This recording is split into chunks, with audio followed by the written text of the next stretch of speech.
The legend lives on from the Chippewa on down of the big lake they call Gitchagumi.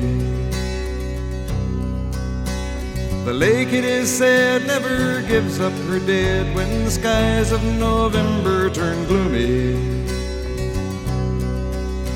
With a load of iron ore, 26,000 tons more than the Edmund Fitzgerald weighed empty.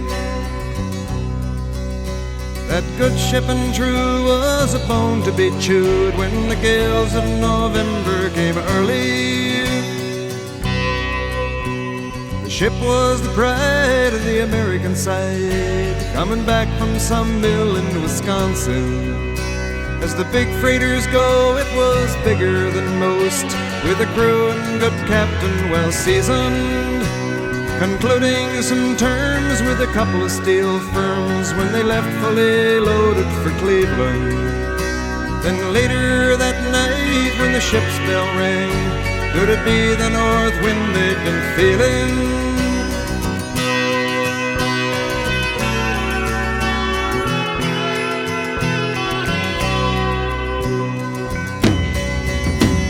The wind in the wires made a tattletale sound, and the wave broke over the railing. And every man knew, as the captain did too, 'twas the witch of November come stealing. The dawn came late and the breakfast had to wait when the gales of November came slashing.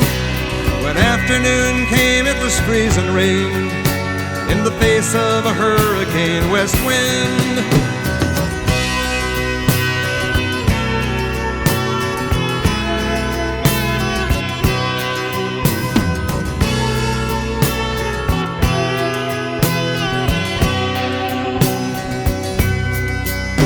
When supper time came, the old cook came on deck saying, "Fellas, it's too rough to feed you."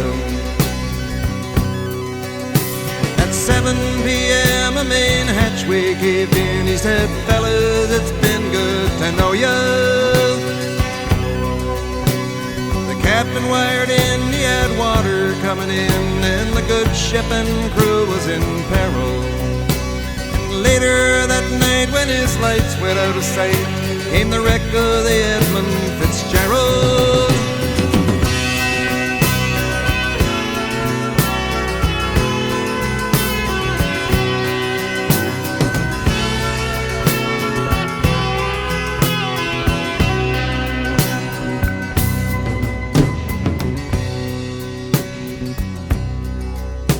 Does anyone know where the love of God goes when the waves turn the minutes to hours? The searchers all say they'd have made Whitefish Bay if they'd put 15 more miles behind her. They might have split up or they might have capsized. They may have broke deep and took water. And all that remains is the faces and the names of the wives and the sons and the daughters.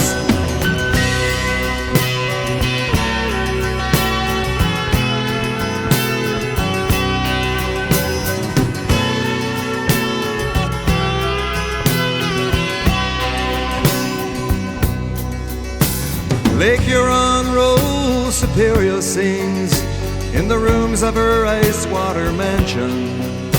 Old Michigan steams like a young man's dreams. The islands and bays are for sportsmen. And farther below, Lake Ontario takes in what Lake Erie can send her.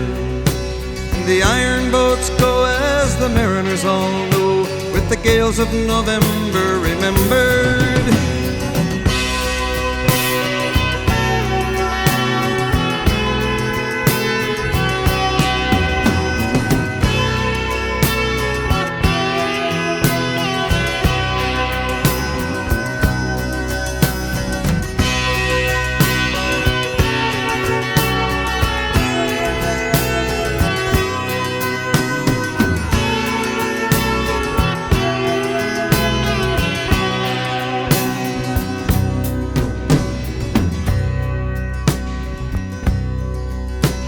a musty old hall in Detroit they prayed in the Maritime Sailors Cathedral.